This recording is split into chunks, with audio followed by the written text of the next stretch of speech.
ప్రెజలర్ ప్రియులారా, ఈ యొక్క ఉదయకాల సమయంలో దేవుడు మనకి ఇచ్చినటువంటి మరి యొక్క నూతన దినాన్ని బట్టి దేవుడికి నేను వందనాలు చెల్లిస్తున్నానండి. మరి అందరు బాగున్నారా? మరి దేవుడి యొక్క కృపలో వర్ధిల్లుతున్నారా? మరి ఈ యొక్క మరి వారమంతా కూడా దేవుడు కాపాడండి కదండి మనల్ని. మరి నూతన దినంలోకి దేవుడు మనల్ని ప్రవేశపెట్టాడు కాబట్టి దేవుడు మనకి ఇచ్చినటువంటి నూతన దినం బట్టి దేవునికి స్తుతి చెల్లించండి, ప్రార్థించండి, వాక్యాన్ని ధ్యానించండి. మరి దేవుడు తప్పకుండా మరి మీ యొక్క జీవితాలను ఆశీర్వదిస్తాడు. మీరు చేసిన ప్రతి ప్రార్థనకి కూడా జవాబులు పొందుకుంటారు. ప్రియులు, ప్రతిరోజు కూడా మనము ప్రార్థించాలి. ఒక రోజు 2 రోజులు, ఒక వారం రోజులు ప్రార్థించి మానేయకూడదండి. కంటిన్యూగా పట్టుదలతో మరి ముందుగా ప్రార్థించినప్పుడు మనము పొందుకోలేము, సాధించలేమంటే ఇది కూడా ఉండదు. కాబట్టి మరి ఈ యొక్క ఉదయకాల సమయంలో దేవుడు మనకి ఇచ్చినటువంటి వాక్య భాగాన్ని చదువుకున్నామండి. మరి లూకా సువార్త 15వ అధ్యాయము 7వ వచనం నుంచి అవుతాను. ప్రియులారా, శ్రద్ధగా ఆలకించండి. మీ యొక్క బైబిల్స్ ఓపెన్ చేసి మరి మీరు కూడా చదవండి నాతో పాటు. లూకా సువార్త 15వ అధ్యాయము 7వ వచనంలో మనం చూస్తాం కదండి. ఏమనుంది అంటే లూకా సువార్త 15:7లో అటువలే మారు మనసు అక్కర్లేని 99 మంది నీతిమంతుల విషయమే కలిగి సంతోషము కంటే మారు మనసు పొందు ఒక్క పాపి విషయమై పరలోకమందు ఎక్కువ సంతోషము కలుగును అనింది కదండి. మరి చూడండి, మరి ఇక్కడ మారు మనసు పొందు ఒక్క పాపి విషయమై పరలోకంలో ఎక్కువ సంతోషం కలుగుతుందంట పిల్లారు కదా. మారు మనసు అక్కరలేని 99 మంది నీతిమంతుల కంటే కదా. మరి కొంతమంది ఉంటారు కదండి నీతిమంతులు, వాళ్ళకి అసలు మారు మనసు అనేది అవసరం లేదు. వాళ్ళు వాళ్ళ జీవితాలను దిద్దుకోవడానికి వాళ్ళు ఇష్టపడరు కదండి. మరి కానీ చూడండి, మరి దేవుని యొక్క వాక్యం ఏమని సెలవిస్తుందంటే మారు మనసు పొందు ఒక్క పాప విషయమే పరలోకంలో ఎక్కువ సంతోషం కలుగుతుంది అంటుంది. చూద్దాం మరి బైబిల్లో చూసినట్లయితే అయితే అనేక సందర్భాల్లో మరి సువార్థికులు సమూహాలుగా ఉన్న చోట వాక్యాన్ని ప్రకటించడానికి ఇష్టపడతారు కదండి. ఎందుకు అనంటే అక్కడ చెప్పబడిన మరి వాక్యాన్ని బట్టి ఆ స్థలంలో ఎక్కువ మంది రక్షించబడాలనుకోండి, ఆ స్వార్థ ప్రకటించినటువంటి వ్యక్తికి మరి ఎంతో సంతోషం కలుగుతుంది కదండి. కాబట్టి ఈ యొక్క కారణం చేత మరి ఒక్కరు ఉన్న చోట స్వార్థ ప్రకటించడానికి ఎక్కువగా మరి ఇష్టపడరు కదండి. చాలా మంది ఇష్టపడరు. కానీ ఆ ఒక్క వ్యక్తి దేవుని దృష్టిలో మరి ఎంతో విలువైన వాడు కదండి. మరి బైబిల్ వాక్యం సెలవిస్తుంది కదా, మరి ఒక్క పాపి మారు మనసు పొందితే పరలోకంలో ఎంతో సంతోషం కలుగుతారంట. కాబట్టి ఎందుకు అనంటే ఆ ఒక్కరే అనేక మందిని క్రీస్తు వద్దకు నడిపించగలరు కదండి. కాబట్టి ఒక్కరిని మనం కూడా నిర్లక్ష్యం చేయకూడదు కదా. మరి ఒక్కరు విన్నా కూడా, ఒక్కరు మారు మనసు పొందుకున్నా కూడా పరలోక రాజ్యంలో ఎంతో సంతోషం కలుగుతుందట కదండి. మరి మారు మనసు పొంది ఒక్క పాప విషయం పరలోక రాజ్యంలో ఎక్కువ సంతోషం కలుగుతుంది అని దేవుని యొక్క వాక్యం సెలవిస్తుంది కదండి. కాబట్టి మరి ఇక్కడ ఒక 3 విషయాలు తెలియజేస్తాను. మొట్టమొదటిగా మరి బైబిల్లో సమరయ స్త్రీని చూస్తాం కదండి. మరి సమరయ స్త్రీ ఒక్కటే కానీ ఆ ఊరి వారందరినీ కూడా క్రీస్తు వద్దకు నడిపించింది కదండి. మరి బైబిల్లో చూస్తాం యోహాను సువార్త 4వ అధ్యాయం 29 నుంచి ఆ యొక్క 39 వచనాలు మనం చూస్తాం కదా. మరి ఏమనిందంటే యేసు సమరయ మార్గంలో వెళ్ళవలసి వచ్చింది అని ఈ యొక్క వృత్తాంతం యొక్క ప్రారంభంలో రాయబడింది కదండి 4:4లో. అంటే యేసుక్రీస్తు ఒక ఖచ్చితమైన ఉద్దేశంతో ఆ మార్గం గుండా మరి వెళ్ళాడు కదండి. అదేంటి అనంటే ఆ సమరయ స్త్రీని రక్షించడానికి ఆయన మార్గం గుండా వెళ్ళాడు కదండి. ఎందుకంటే ఆమె పాపంలో జీవిస్తున్నటువంటి స్త్రీ కదా. ఆమెను రక్షించడానికి మరి యేసయ్య మరి సమరయ ప్రాంతానికి వెళ్ళాడు కదండి. మరి ఆమె కోసమే ఆయన ఆ యొక్క మార్గంలో వెళ్ళవలసి వచ్చింది ప్రియులారా కదా. మరి ఆ స్త్రీ మరి యేసయ్య యొక్క మాటలను మరి విని ఆయనను అంగీకరించినప్పుడు మరి పరలోక రాజ్యంలో ఎంత సంతోషం కలిగి ఉంటారు కదండి.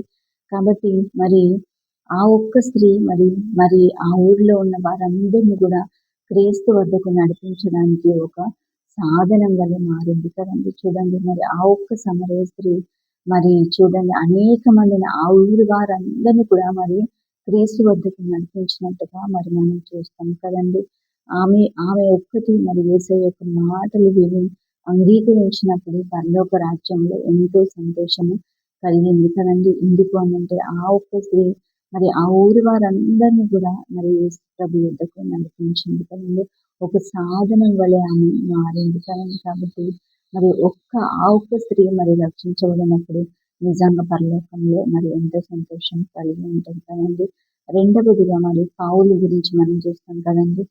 అపోస్తుల కార్యములు 9వ అధ్యాయము మరి 11-18 వచనాల్లో మనం చూసినట్లయితే పౌలు ఒక్కడే గాని అతని ద్వారా మరి ఎన్నో ప్రాంతాల్లో సువార్త ప్రకటించబడింది కదండి. మరి పౌలు సంఘాన్ని హింసించినటువంటి వ్యక్తి కదండి. మరి దమస్కులో ఉన్న శిష్యులను బంధించి యెరూషలేముకు తీసుకొని రావడానికి అధికారం పొంది దమస్కునకు మరి తన అనుచరులతో కలిసి ప్రయాణమయ్యాడు కదండి. మరి మార్గంలో మరి అతడు ప్రభువు యొక్క దర్శనాన్ని పొందుకొని మారుమనసు పొందుతున్నట్టుగా మరి మనం చూస్తాం కదండి. ఎప్పుడైతే మరి ఒక్కడైనటువంటి మరి పౌలు రక్షించబడినప్పుడు మరి పరలోకంలో ఎంతో సంతోషం కలిగి ఉంటది కదండి. ఎందుకనంటే చూడండి మరి ఆయన మరి అనేక మందిని క్రీస్తు వద్దకు నడిపించడానికి ఒక సాధనం లాగా మరి ఏర్పాటు చేయబడ్డాడు కదండి. మరి పౌలు గారు అనేక సంఘాలు స్థాపించారు, అనేక పత్రికలు కూడా రాశారు కదండి. మరి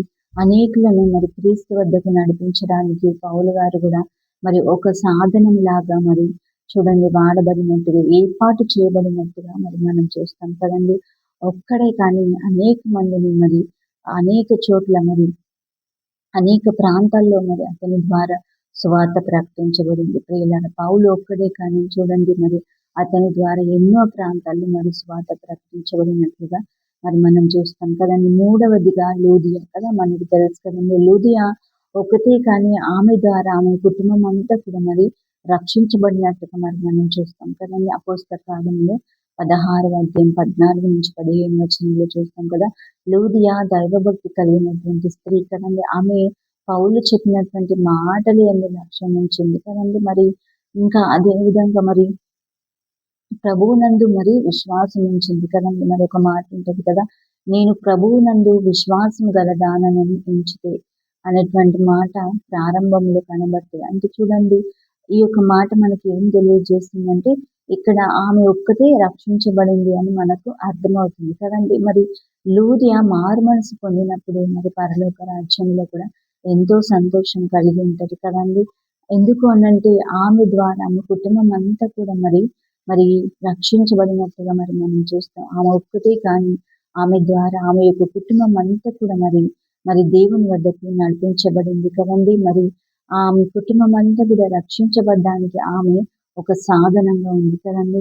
ఇంకా మనం చూసినట్లయితే తర్వాత మరి మొట్టమొదటగా ఆమె ఒక్కతే రక్షించబడింది, కానీ తర్వాత ఆమె ఇంటి వారందరూ కూడా క్రీస్తును అంగీకరించి మరి బాప్తిజం తీసుకున్నట్టుగా మరి మనం చూస్తాం కదండి.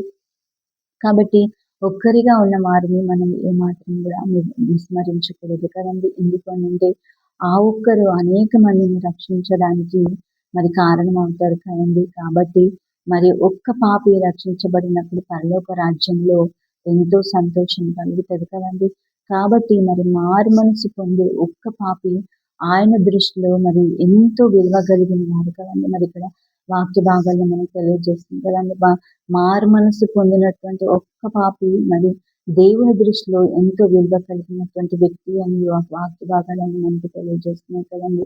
ఏ విధంగా మరి సమరయ స్త్రీ మరి చూడండి ఆమె యేసయ్య మాటలు విని అంగీకరించినప్పుడు మరి ఆ ఊరి వారందరినీ కూడా మరి రక్షించినట్టుగా మరి మనం చూస్తాం కదండి.